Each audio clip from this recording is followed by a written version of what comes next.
maybe I can start with Sabina, since you are already here. I mean, we are already here. But what I could see is that we lack the capacity to get the younger audience involved. And as being also the opera professional yourself, do you have any idea what steps could be taken and how the opera productions can deal with this empowerment of young people and to get interested for the genre? I'm afraid I cannot say much about that, because I'm a sociologist and I don't really deal with cultural policy or cultural management. Of course, as a music lover and someone who does go to opera houses and does listen to music a lot, I am aware that there are certain strategies used in, more or less successful ways.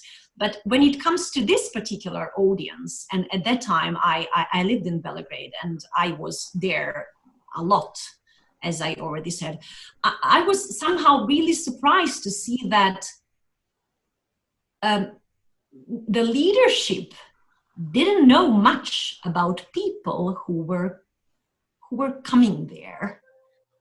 As a student, I spent many hours there, and I was already able to see that there are people who come, 2 to 3 times per week, and I was able to recognize them. And of course, there are certain things, certain features which I, as a person, just being there, can see. So I can see that they are maybe older, and that they always have someone to come with.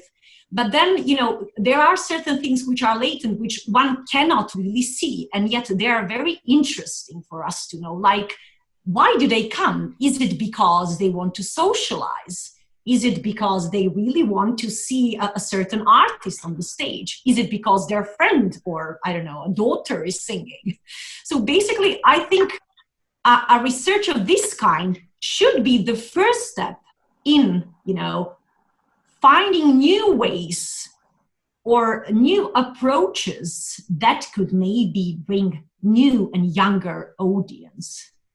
So, that could be a good starting point. But then, as I said, I think it creates a multidisciplinary approach in order to get right. May I add to this? Yes, please. Of course. It would be wonderful to have a new research now after all these years, because what we saw in Katarina's presentation, all these techniques of audience engagement and animation are already applied in Belgrade National Theatre. For example, they do have meetings with the audience. They do have tours. They have an exhibition in the cellar with all costumes and artifacts from previous years, or famous singers who used to guest. They have a national, interesting national repertoire, which also adds to the yesterday's question about Ulrika was asking. Does it have to be perfect?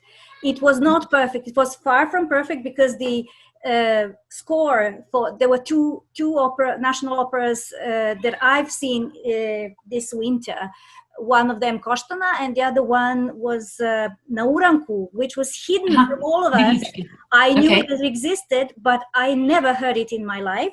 And I didn't mind that it was very difficult for singers to sing, and for both choir and singers and soloists, because rhythmics and phrasing, everything was from the 20s, and it was relatively, so to say, modern. So I didn't mind the imperfection. I was really glad to just have a chance to see it. And then the costumes are made by very famous Italian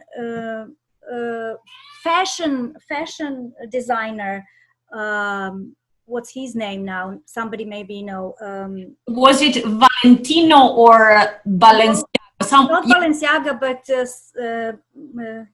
Okay, it was Palestra. There is Giorgio Palestra, for a wonderful performance of Georgia. Cinderella, for example. Yes. A little bit crazy, very imaginative, funny, humoristic. So new elements are coming into the theater, and then they have very extravagant drama also, written by new contemporary German players.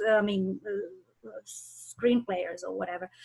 So new things are coming into the National Theatre, and we should really do a new review now, a new survey to see how that changed the situation. I have also a question for Eva. What does she mean with Chronos and Kairos? Maybe I'm not sophisticated. That was my question as well. Yes, and then I would like to see some more of this research.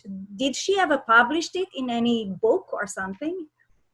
Yes. We have published it, and quite shortly, Chronos, it's the perspective of measuring time as we know it. And I showed you there one digital time clock and one analog clock in that slide.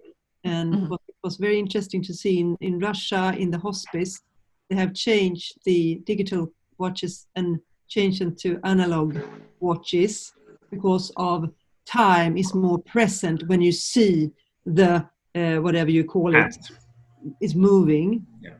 So when we see time as moving, this is the chronos time. It's an old Greek expression, and the kairos time is the qualitative time. The time of kairos doesn't have any references to time at all.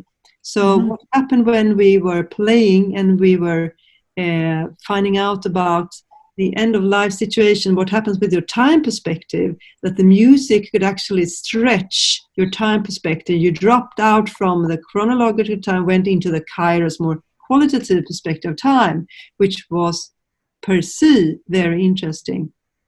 So this is something that we can do when we are sitting there in the audience.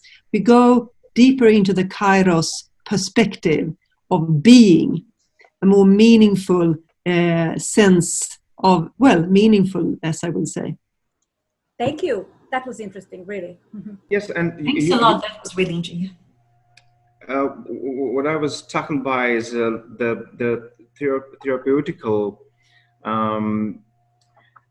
quality of the music you were talking about, and so the music therapy is like a big thing now going on everywhere. But I like the way, I liked the fact actually that you were talking about the music as a therapeutical mean, and while talking about the audience. So apart from using the music as a therapy in hospitals and everything, and this end of life situations, can you tell me more about the results of your research that relates to the therapeutical methodology with music? Yes, I would start by saying I'm not a music therapist, because when you talk about music therapy, there is a profession. Yeah. Music therapy. So this is a pedagogical and I will not say that I'm working with music therapy per se. Right.